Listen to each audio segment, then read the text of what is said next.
Hello दोस्तों, कैसे हो सभी। तो रिकॉर्ड ऑफ रैग्नारॉक के पिछले एपिसोड में हमने देखा कि राउंड 2 में एडम से फाइट करने के लिए गॉड्स अपना फाइटर लास्ट मिनट में चेंज कर लेते हैं और अब हमें दिखाया जाता है कि अरीना में एंटर होता है ज्यूस। अब हर्मिस वायलिन बजाता है और ज्यूस डांस करता हुआ मस्कुलर हो जाता है। वहीं दूसरी ओर ब्रूनहिल्डा सोच रही होती है कि मैंने तो सोचा था कि जूस लास्ट बैटल में आएगा, पर मैंने यह उम्मीद नहीं की थी कि जूस सेकंड राउंड में ही फाइट करेगा। तो अब एपिसोड 6 स्टार्ट करते हैं एक इंट्रो के बाद। 別物ってわけか。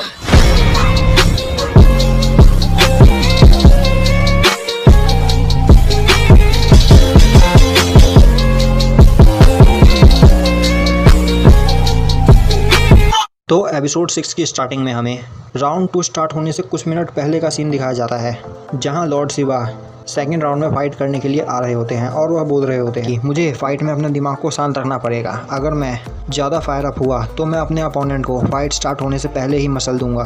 तभी लॉर्ड शिवा के पीठ पर कोई हाथ रखता है। लॉर्ड शिवा पीछे मुड़कर देखते हैं तो वहाँ ज्यूस होता है। अब शिवा बोलते हैं, क्या हुआ ओल्ड मैन, क्या तुम यहाँ मुझे चीयर करने आए हो? ज्यूस बोलता है, सेकेंड राउंड में मैं फ़ाइट करूँगा। शिवा बोलते हैं, ये तुम क्या बोल रहे हो, सेकंड राउंड में मैं फ़ाइट करने वाला हूँ।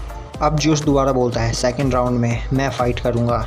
लॉर्ड शिवा लंबी सांस लेते हुए बोलते हैं, तुमने मुझे सेकंड राउंड के लिए भेजा था और कहा था कि तुम फाइनल राउंड में फ़ाइट करोगे, पर अगर तुम चाहते हो कि सेकंड राउंड में तुम फाइट करो तो भूल जाओ। हज़ारों सालों बाद आज मेरा खून गर्म हुआ है और अपने गंदे हाथ मुझ पर से हटाओ। ज्यूस दोबारा बोलता है, सेकंड राउंड में मैं फ़ाइट करूँगा। अब लॉर्ड शिवा चिल्लाते हुए बोलते हैं, क्या तुम्हें एक बार में मेरी बात समझ में नहीं आती? मैंने तुम्हें कहा ना कि सेकंड राउंड में मैं फ़ाइट करूँगा। तभी ज्यूस लॉर्ड शिवा को अपने हाथ से नीचे दबा देता है, जिससे लॉर्ड शिवा नीचे बैठ जाते हैं और ज्यूस दोबारा बोलता है, सेकंड राउंड में मैं फ़ाइट करूँगा। अब लॉर्ड शिवा ज्यूस का हाथ अपने कंधे पर से हटाते हैं और खड़े होकर बोलते हैं, मैं समझ गया, तुम मेरी बात नहीं सुनना चाहते, तो फिर ठीक है, अगर तुम फाइट करना चाहते हो तो करो मुझसे फ़ाइट, मैं तुमसे फ़ाइट करने के लिए तैयार हूँ और तुम्हें पीटने के बाद मैं सेकंड राउंड में फ़ाइट करूँगा। वहीं खड़ा हर्मिस सोच रहा होता है, अब मज़ा आने वाला है।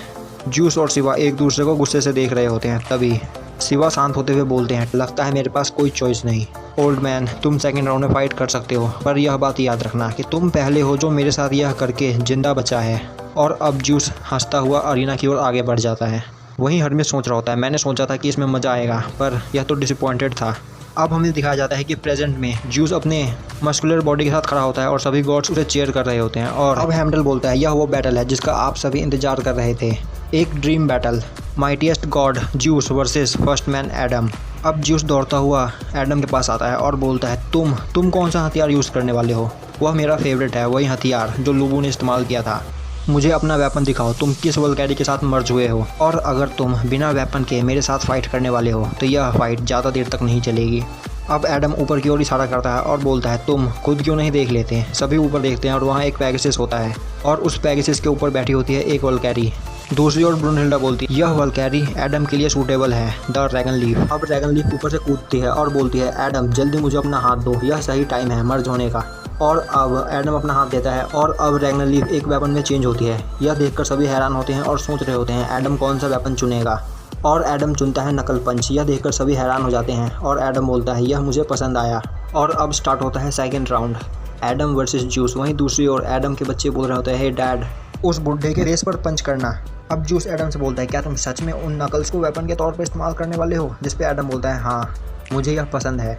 और तुम कौन सा वेपन इस्तेमाल करने वाले हो? जिस पर ज्यूस बोलता है, मैं इस्तेमाल करूँगा अपने पंच। अब ज्यूस एडम पर अटैक करने के लिए आगे आता है और वह बहुत तेज़ी के साथ एडम को एक पंच करता है, पर एडम वह पंच डॉज कर लेता है।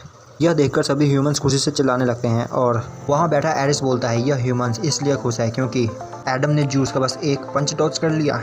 अब ज्यूस एडम को पंच करने के लिए आगे बढ़ता है और वह लगातार एडम को पंच करता चला जाता है और वह धीरे धीरे अपने पंचेस की स्पीड भी बढ़ा रहा होता है, पर एडम उन सभी पंचेस को बड़े आराम से डॉज करता है। अब ज्यूस अपनी टेक्निक म्यूट्योर जैब इस्तेमाल करता है, पर एडम उसे भी बड़े आराम से डॉज कर लेता है। ज्यूस के पंचेस की स्पीड काफ़ी फास्ट होती है, पर एडम उन सभी पंचों को बड़ी आराम से डॉज कर लेता है। अभी ज्यूस अपनी next technique divine S Adam की ओर एक किक करता है और यह देखकर एरिस बोलता है, लगता है बैटल ओवर हो चुकी है, पर एडम उसे भी डॉज कर लेता है और यह देखकर एरिस काफ़ी हैरान हो जाता है। वहीं हेमडल बोलता है, एडम ने ज्यूस के साथ अटैक डॉज कर लिए। अब ज्यूस बोलता है, मैं तुमसे इम्प्रेस हुआ, पर तुम ऐसे ही भागते हुए मुझसे जीत नहीं सकते। अब एडम जंप करना शुरू करता है और बोलता है, तो यह कैसा रहेगा? और तभी वह ज्यूस को एक पंच करता है। वहीं ज्यूस सोच रहा होता है, यह अभी क्या हुआ?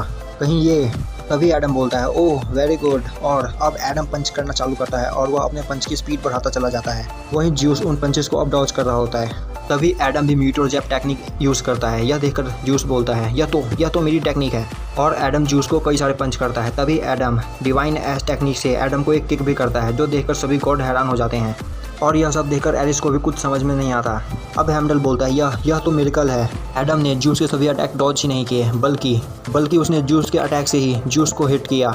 यह देखकर सभी ह्यूमंस काफ़ी खुश होते हैं और गोल बोलती है मैंने कभी सोचा नहीं था कि एडम इतना ज़्यादा पावरफुल होएगा। मैंने कभी सोचा नहीं था कि कोई ह्यूमन गॉड्स की टेक्निक को कॉपी कर सकता है। और अब ब्रूनहिल्डा गोल को बताती है कि एडम का बर्थ एक बिगिनिंग था, और फिर हमें बताया जाता है कि गॉड्स ने ह्यूमंस को अपनी कॉपी बनाई। उन्होंने ह्यूमंस को बिल्कुल वैसा बनाया जैसे वो खुद थे।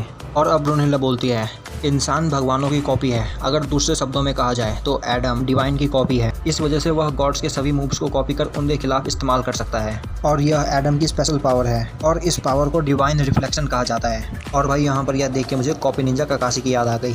वहीं अरीना में ज्यूस हंस रहा होता है और बोलता है बहुत अच्छे, इन हज़ारों सालों में मुझे इतना मज़ा कभी नहीं आया। और तभी वह अपनी कोई नई टेक्निक यूज़ करता है, जिसे देखकर एरिस बोलता है क्या अब वह अपने किक का यूज़ कर यह बैटल एंड करने की सोच रहे हैं। और अब ज्यूस एडम के चारों ओर बहुत तेज़ी से घूमने लगता है। एडम यह सभी खड़ा एक जगह देख रहा होता है, और तभी ज्यूस एडम के पास आकर उसे तेज किक करता है, पर एडम उसे भी डॉज कर लेता है। और यह देखकर ज्यूस और बाकी के सभी गॉड्स काफ़ी हैरान हो जाते हैं। और तभी एडम वही मूव यूज़ करता है और ज्यूस को किक करता है, जिससे ज्यूस घिसटता हुआ काफ़ी दूर जाकर गिरता है। यह देखकर हेमडल बोलता है ज्यूस नीचे गिर चुके हैं। ज्यूस आखिर यह कैसे हो सकता है, वह नीचे कैसे गिर सकते हैं। यह देखकर सभी ह्यूमंस काफ़ी खुश होते हैं। वहीं एरिस बोलता है यह क्या हो रहा है, यह इंसान खुद को समझता क्या है, यह बिल्कुल ऐसा है जैसा तुम अपने ही रिफ्लेक्शन के साथ फाइट कर रहे हो।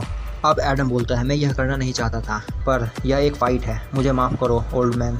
अब ज्यूस उठ के खड़ा होता है और बोलता है मैं आज बहुत खुश हूँ, इससे ज़्यादा खुश मैं आज से पहले कभी नहीं हुआ। और अब ज्यूस के मसल्स और ज़्यादा बड़े होने लगते हैं। यह देखकर गोल्ड डर जाती है और बोलती है मुझे तो यह किसी भी एंगल से हैप्पी नहीं लग रहे। और अब ज्यूस बोलता है चलो देखते हैं कि क्या तुम इसे कॉपी कर सकते हो या नहीं। वहीं दूसरी ओर हर्मिस और एरिस बात कर रहे होते हैं कि क्या ये वही मूव है, हमारे ग्रैंडफादर वाला मूव। और फिर हमें बताया जाता है बहुत सालों पहले यूनिवर्स में किसी जगह टाइटैनिकम युद्ध में ज्यूस अपने फादर के खिलाफ लड़ रहा था, तो टाइम और स्पेस के देवता थे। अब यंग ज्यूस बोलता है मैं अपने फादर से हर राउंड ना एक भी बार हिट हुए, हर राउंड में जीता, पर मेरे फादर का लास्ट अटैक क्या था वह मुझे कुछ समझ में नहीं आया। उसने मुझे कब हिट किया मुझे पता भी नहीं चला। और फिर हमें बताया जाता है कि ज्यूस ने काफ़ी मेहनत करने के बाद अपने फादर के मूव को अपना बना लिया और इसको खुद से ही एक नाम दिया, वो अपने फादर के रिस्पेक्ट में। और फिर हमें बताया जाता है कि यह पंच इतना खतरनाक है, इतना ज़्यादा फास्ट है, जो टाइम को भी सरपास कर सकता है। और तभी ज्यूस वह पंच करने के लिए आगे आता है, और यह देखकर एडम भी हैरान हो जाता है और वह एडम को पंच करता है। और अब हमें दिखाया जाता है कि ज्यूस का पंच हिट होने से पहले ही एडम वही पंच ज्यूस पर मारता है, जिससे ज्यूस की हालत ख़राब हो जाती है। और एडम बोलता है यह कूल था, यह अटैक करने के लिए थैंक्स क्रैम्प। और अब यह देखकर सभी गॉड्स और ह्यूमन काफ़ी हैरान होते हैं। और यह देखकर हेमडल बोलता है यह कैसे हो सकता है, फादर ऑफ यूनिवर्स एक ह्यूमन के कदमों में पड़ा है। और वहीं ब्रूनहिल्डा काफ़ी खुश होती है और स्माइल करती है, और हमारा एपिसोड यहीं पे ख़त्म हो जाता है।